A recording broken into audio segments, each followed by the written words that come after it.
നമഃശിവായ. ഓം ശ്രീ ഗുരുഭ്യോ നമഃ. ഗുരു ഉപദേശം.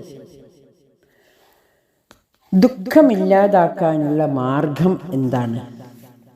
ജീവിതാന്ത്യം വരെ മനുഷ്യർ ഈ ചോദ്യത്തിനുള്ള ഉത്തരം തേടിക്കൊണ്ടിരിക്കുന്നു.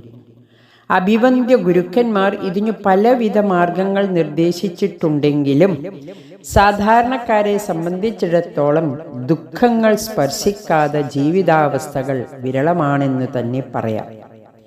എങ്കിലും വന്നനുഭവിക്കുന്ന ദുരിതാനുഭവങ്ങളിൽ തളർന്നു പോകാതിരിക്കാൻ തന്നെ മറക്കുക എന്ന സ്ഥിതിയിലേക്ക് എത്തിച്ചേരുക തന്നെ വേണം. തന്നെക്കുറിച്ചുള്ള ചിന്ത എത്രത്തോളം വർദ്ധിക്കുന്നുവോ അത്രത്തോളം ദുഃഖവും വർദ്ധിക്കുന്നു എന്നതാണ് സത്യം. ഈ പരമാർത്ഥ തത്വത്തെ ശ്രീനാരായണ ഗുരു പറയുന്നത് നോക്കൂ. അവനവൻ ആത്മസുഖത്തിനായി ആചരിക്കുന്നവ അപരനു സുഖത്തിനായി വരേണം. സ്വയം മറക്കലിൻ്റെ പൂർണ്ണതയിലാണ് ഗുരു വിരാജിക്കുന്നത്. അത്രത്തോളം നമുക്കാവില്ലെന്നിരിക്കലും തന്നെക്കുറിച്ചുള്ള ചിന്തയ്ക്കൊപ്പം ചുറ്റുമുള്ളവരെ കൂടി ഉൾപ്പെടുത്തുവാനെങ്കിലും സാധിച്ചാൽ ആത്മവിസ്മൃതിയുടെ ആദ്യ പടിയെങ്കിലും ചവിട്ടുവാൻ കഴിയുമെന്ന് ആശ്വസിക്കാനാവും.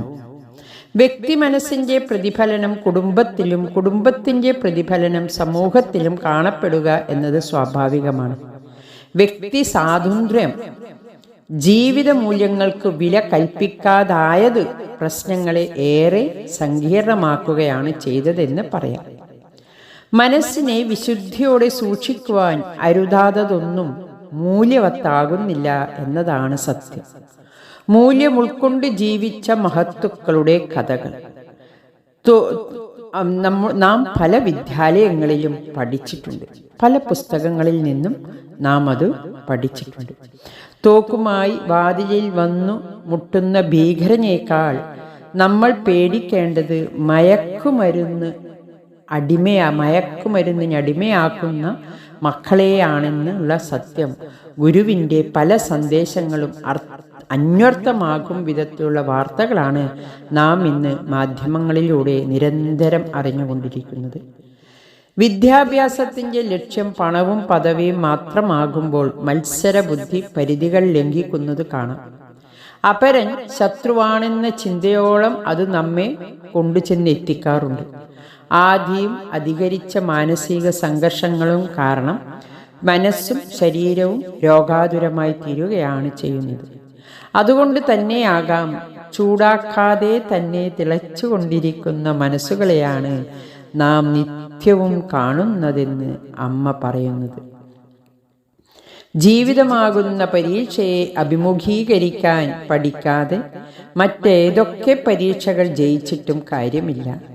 ധീരവും ശാന്തവുമായ ഒരു മനസ്സിന് മാത്രമേ അത് സാധ്യമാകുന്നുള്ളൂ. അതിനായി താൽക്കാലിക മാർഗങ്ങൾ പലതും പരീക്ഷിച്ച് ഒടുവിൽ ഭ്രാന്തിലോ ആത്മഹത്യയിലോ ചെന്നെത്തുന്ന കാഴ്ചകളാണ് സമൂഹത്തിൽ ഏറെയും കണ്ടുവരുന്നത്. 2-3 അംഗങ്ങൾ മാത്രമാകുന്ന ഭവനങ്ങളാണ് ഇന്ന് ഏറെയും കാണുവാനാകുന്നത്. അവിടെ രഹസ്യാത്മകതയും ദുരഭിമാനവുമാണ് സമൃദ്ധമായി വളരുന്നതെന്നും കാണാം. അപമാന ചിന്തയാൽ ആരോടും പങ്കുവയ്ക്കപ്പെടാത്ത മനസ്സുകൾ ഏതറ്റം വരെ അധപ്പതിക്കുമെന്ന് ആർക്കും പറയുവാനാകില്ല. കുടുംബങ്ങൾ കുട്ടികളിൽ അടിച്ചേൽപ്പിക്കുന്ന ഈ രഹസ്യാത്മകതയുടെ ദുരന്ത ഫലങ്ങളെ നാം പല കുട്ടികളിൽ നിന്നും പല സ്കൂളിൽ നിന്നുള്ള പല കുട്ടികളിൽ നിന്നും നാം അത് കേട്ടറിവുണ്ട്. നമുക്ക് മുൻപൊക്കെ കുട്ടികൾ തനിക്കു പ്രിയപ്പെട്ട അധ്യാപകരോട് മനസ്സിൻ്റെ വേദനകൾ പങ്കുവയ്ക്കുവാൻ മടി കാട്ടിയിരുന്നില്ല. അല്ലെങ്കിൽ ഉറ്റ സുഹൃത്തുക്കൾ ഉണ്ടായിരിക്കും. ഇന്നങ്ങനെ ആരോടെങ്കിലും മനസ്സ് തുറക്കുവാൻ അവർ തയ്യാറാകാറില്ല എന്നതാണ് സത്യം.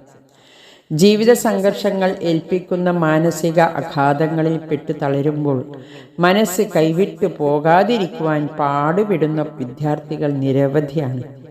ഡിപ്രഷൻ, പാനിക് അറ്റാക്ക് തുടങ്ങിയ വാക്കുകൾ അവർക്കിന്ന് സുപരിചിതവുമാണ്. മുൻ തലമുറയിലെ കുട്ടികളെക്കാൾ കാര്യബോധവും സ്വതന്ത്ര ബുദ്ധിയും പ്രകടമാക്കുന്നവരാണ് ഇന്നത്തെ വിദ്യാർത്ഥികൾ. എന്നാൽ വേഗതയുടെ ഈ കാലത്തിൽ ജനിച്ചത് കൊണ്ടാണോ എന്നറിയില്ല, അവർ എല്ലാം വേഗത്തിൽ നേടാനാണ് ആഗ്രഹിക്കുന്നതെന്ന് തോന്നിയിട്ടുണ്ട്.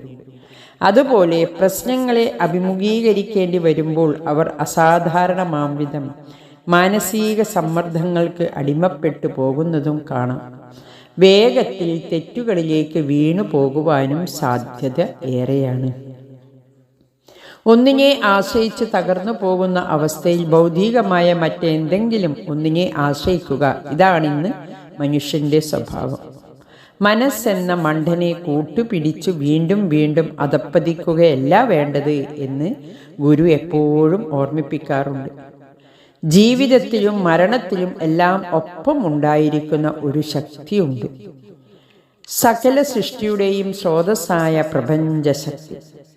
ഏതു രൂപത്തിലാണോ ആ ശക്തിയെ ആശ്രയിക്കുവാനാകുന്നത്, ആ രൂപത്തെ കൂട്ടായി നേടുവാനായാൽ പകുതി പ്രശ്നങ്ങൾക്കും പരിഹാരമായി എന്ന് വിശ്വസിക്കാം. കർമ്മഗതിക്കനുസരിച്ചുള്ള ദുഃഖങ്ങളും ദുരിതങ്ങളും നമ്മെ തേടി എത്തുമ്പോഴൊക്കെയും ആ ആത്മീയ ശക്തി നമ്മെ തളരാൻ വിടാതെ ഒപ്പമുണ്ടായിരിക്കും. പൂർണ്ണ സമർപ്പണത്തിലൂടെ പൂർണ്ണ ബോധത്തിലേക്ക് നാം അണയുന്നത് എപ്പോഴാണോ, അപ്പോൾ വരെയും നമുക്ക് കൂട്ടായി പ്രപഞ്ചശക്തി എന്നും ഉണ്ടാകും. ഹരി ഓം നമഃ ശിവായ.